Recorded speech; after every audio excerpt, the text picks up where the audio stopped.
crisis appears to be looming in the northern part of the country following fresh moves by a serving northeast governor and former northwest governor to launch mass protests across the northern states against the federal government to demonstrate their dissatisfaction with the security situation in the country.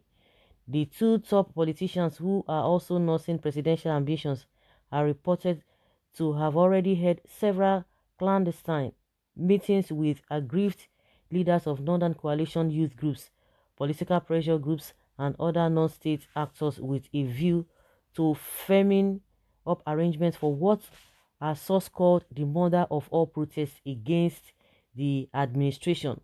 The two northern politicians, who are also known to have pending corruption cases with the Economic and Financial Crimes Commission amounting to huge sums of money they allegedly appropriated while in office, were said to have also mobilized support from secessionist agitators so as to give a give the protest a national coloration. A top security source who is monitoring the plot confirmed to Saturday Vanguard that the planned mass protests are being programmed by the masterminds to make place simultaneously so as to generate significant impact. The plot is coming on the heels of a discreet meeting organized by the Northeast governor, which was attended by one of the leaders of the Northern Youth and others on December 10th, 2020 at the governor's lodge in Asokoro, the top source indicated.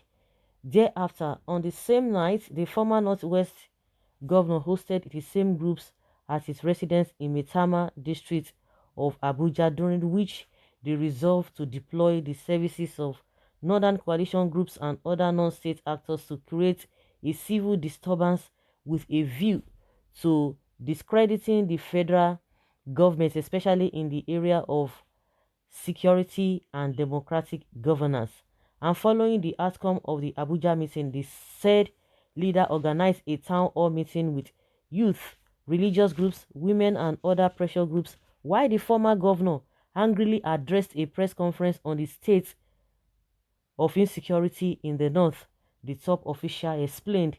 The source said that a top northern traditional ruler is being monitored for allegedly giving tactic support to the activities of the politicians and the youth.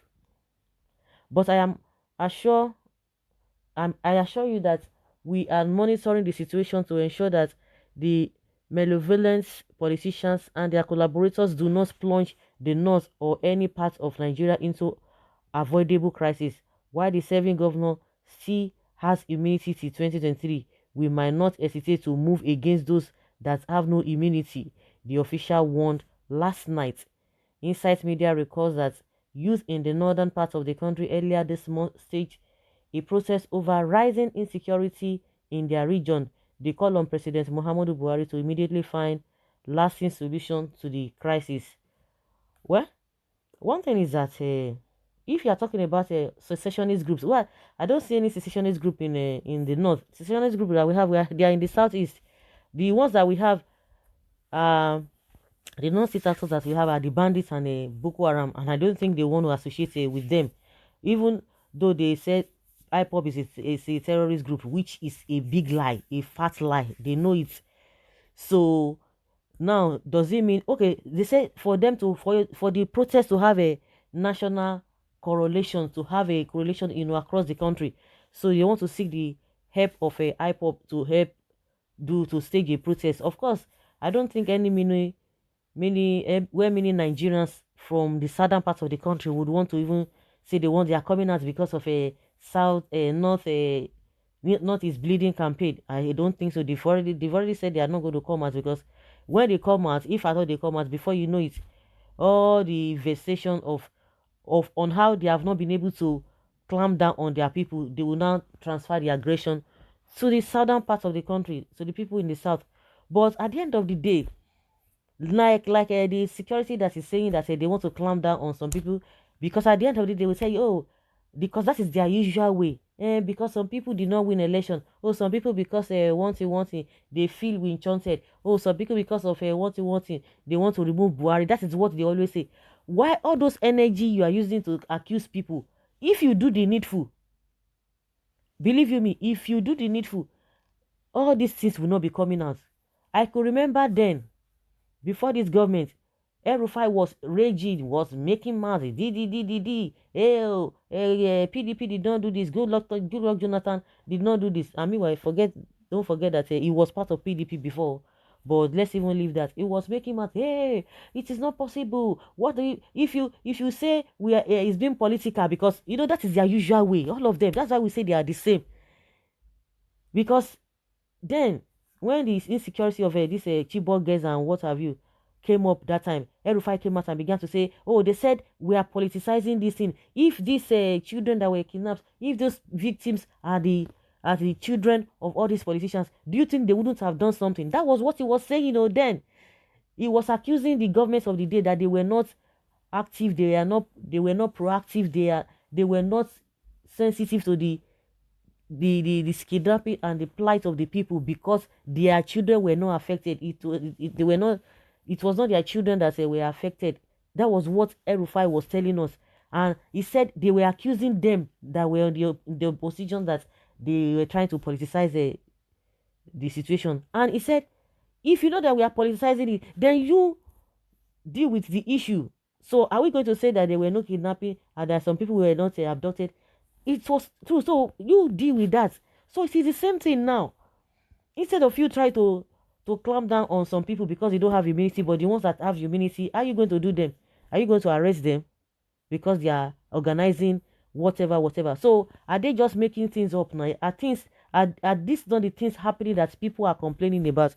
And now you say you want to clamp down on them, and they don't want, do the right thing. If you know that you cannot, the kitchen is too hot for you, you leave the kitchen.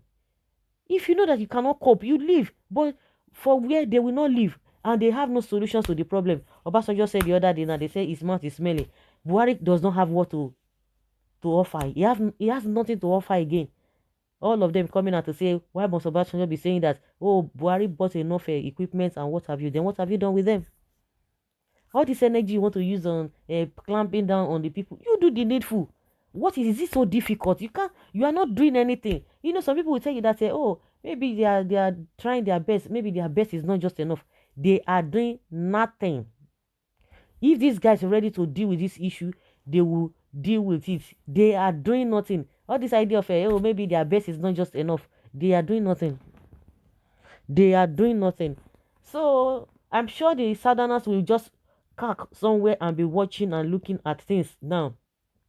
The North wants to destabilize Nigeria because of their hatred for our dear Baba, and we will not allow that to happen. They must learn to live peacefully with Boko Haram and bandits.